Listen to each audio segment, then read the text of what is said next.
Hi అండి, welcome to మన రుచి. ఈరోజు మన వీడియోలో అయితే మిల్లెట్స్ అండ్ పెసర్ దోశ అండి నేను వేస్తున్నా. చాలా బాగుంటుందండి, టేస్ట్కి బాగుంటుంది, హెల్త్కి కూడా అంతే బాగుంటుందండి. ఈ దోశ అయితే మీ ఇంట్లో కంపల్సరీ ట్రై చేయండి.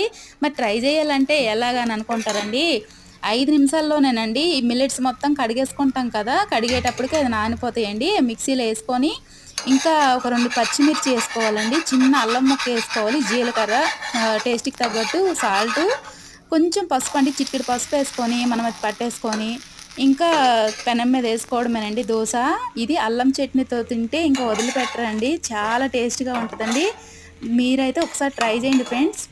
నా వీడియో కనుక నచ్చితే లైక్ చేయండి, షేర్ చేయండి, సబ్స్క్రైబ్ చేయండి. మరిన్ని మంచి వీడియోలతో మీ ముందు ఉంటానండి. Thank you.